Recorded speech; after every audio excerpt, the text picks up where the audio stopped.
ನನಗೆ ಈಜ್ ಗೊತ್ತಿಲ್ಲ ಅಂದ್ರೆ ಏನು, ನನ್ನ ಹತ್ರ ಗೋಲ್ಡ್ ವಿನರ್ ಸನ್ಫ್ಲವರ್ ಆಯಿಲ್ ಇದೆ.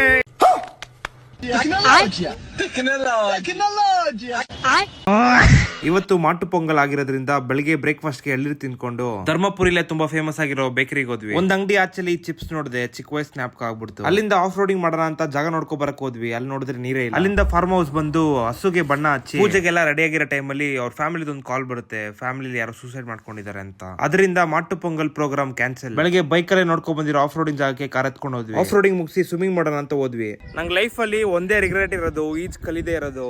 ನೋಡಿ ಎಷ್ಟು ಚೆನ್ನಾಗಿದೆ ನೀರು. ಇದೊಂದು 2 ಫ್ಲೋರ್ ಇರುತ್ತೆ. ಏಣಿ ಹಾಕೊಂಡು ಬಂದಿದ್ದೀವಿ ಇನ್ಮೇಲೆ.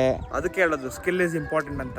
ನಾನು ಈಜ್ ಹೊಡಿಬೇಕಂದಿದ್ಕೆ ನನ್ನ ಫ್ರೆಂಡು ಗೋಲ್ಡ್ ವಿನರ್ 2 ಖಾಲಿ ಕ್ಯಾನ್ ತಂದಿದ್ದ. ನನ್ನ ವೆಯ್ಟ್ ತಡೀತೋ ಇಲ್ವಾ ಅಂತ ಡೌಟ್ ಅಲ್ಲೇ ಇದೆ, ಬಟ್ ಪರವಾಗಿಲ್ಲ ತಡೀತು. ನೀರಲ್ಲಿ ಆಟ ಆಡಾದ್ಮೇಲೆ ಕ್ರಿಕೆಟ್ ಆಡ್ಕೊಂಡು ಸೀದಾ ಬೆಂಗಳೂರು ಕಡೆ ಹೊಟ್ವಿ.